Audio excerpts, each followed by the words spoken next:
എപ്പോഴും വീട് ജോലി എന്ന് പറഞ്ഞിരിക്കാതെ ഇടയ്ക്കൊക്കെ ഒരു യാത്ര പോകണം. നമുക്ക് വേണ്ടപ്പെട്ടവരൊക്കെ കൂട്ടിയിട്ട് സ്വന്തം ഡ്രൈവ് ചെയ്ത് ഇങ്ങനെ പോകുമ്പം കിട്ടുന്ന ഒരു സുഖമുണ്ടല്ലോ, അത് സത്യം പറഞ്ഞാൽ പറഞ്ഞറിയിക്കാൻ പറ്റാത്ത അത്ര ഒരു സന്തോഷമുള്ള കാര്യമാണ്. ഒത്തിരി ദൂരെയൊന്നും പോകണ്ട, നമുക്ക് പോകാൻ പറ്റുന്നിടത്തോളം ഡ്രൈവ് ചെയ്ത് ഇങ്ങനെ പോകുമ്പം കിട്ടുന്നൊരു ഒരു എന്താ പറയുക, അതൊരു വല്ലാത്തൊരു അനുഭവം തന്നെയാണ്. നമ്മൾ മക്കളെയൊക്കെ കൂട്ടി നമുക്ക് വേണ്ടപ്പെട്ട ഫാമിലിനെയൊക്കെ കൂട്ടി ഇങ്ങനെ ഒരു പാർക്കിലൊക്കെ പോവുക, വൈകുന്നേരങ്ങളിൽ ഒരു ചായയൊക്കെ കുടിച്ച്, അതൊരു നല്ല സുഖമുള്ള കാര്യം കേട്ടോ. പാർക്കിലെത്തിയപ്പോൾ പിന്നെ ഞാൻ കുഞ്ഞുങ്ങൾ തന്നെ ആയി മാറി. അവരുടെ കൂടെ ഊഞ്ഞാലാടുകയും പിന്നെ സീസോയിൽ കയറുക, ഇതിലൊക്കെ ഓടിച്ചാടി കയറി എൻജോയ് ചെയ്തു.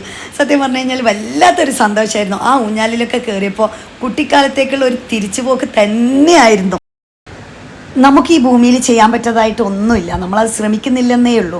നമ്മളെ തന്നെ നമ്മൾ സ്നേഹിച്ച് തുടങ്ങി നോക്കിക്കേ, അപ്പോഴാണ് നമ്മുടെ ജീവിതത്തിൽ ഒരുപാട് മാറ്റങ്ങൾ സംഭവിക്കുക.